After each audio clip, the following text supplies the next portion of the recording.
David, do you believe that was a match that hinged on a couple of refereeing decisions? Let me put it in context, Iain. First of all, refereeing is a really difficult occupation, and I wouldn't be one for a pension. Tough job. I've the greatest respect for Raymond Crangle. Raymond knows that, and everyone else knows that as well. It's a game of opinions, I suppose.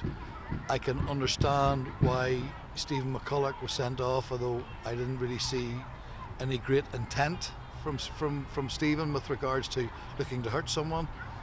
But I can understand the rationale.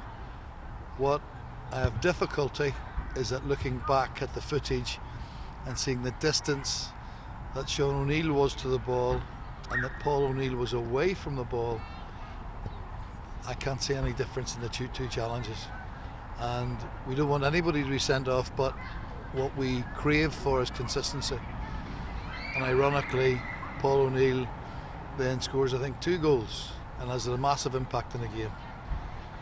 So that is desperately frustrating from our point of view. As I say, it's a game of opinions, but if you look at the footage, I can understand why Stephen was sent off, and I accept that. But by the same token, in the interest of consistency, when I look at Paul O'Neill's, and Paul was much further away from the ball than Sean was, then that should have been a red card also. In terms of the story of the game, if you put that to the side, we had a couple of great chances again. Josh Kelly and David McDade. And so we're not looking to make excuses in terms of refereeing decisions, despite the impact of it. We're holding our hands up. The boys have said, we need to do better in front of goal when we create chances. We need to put them away to give ourselves a chance. But that's the story of the evening. And when we were down to 10 men, of course, we were under the cosh at times, but you must be proud of how hard we worked and the defending that went on at that point. I was desperately proud of how the players continued to work and apply themselves. They weren't giving up, and this was a performance in terms of work rate and effort and commitment. We've had a really sad day today as a club with regard to Mr. Don Sterling, and the players didn't back down from the challenge.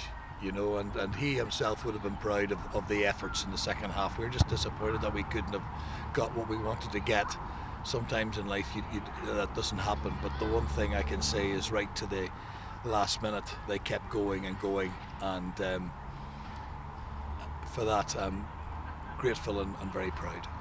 And you obviously highlighted there today was much more about football to Ballymena United. For the players, it's going to be a tough few days, another game next week. Is it difficult as a manager to help them balance emotion against concentration, or do you have to let each player really just do their own thing? It's very much an individual thing. Iain, what we did in terms of our preparation tonight with such a tough game on Tuesday and a quick turnaround, and with all our boys at work, we trusted them to take care of themselves and do a recovery session.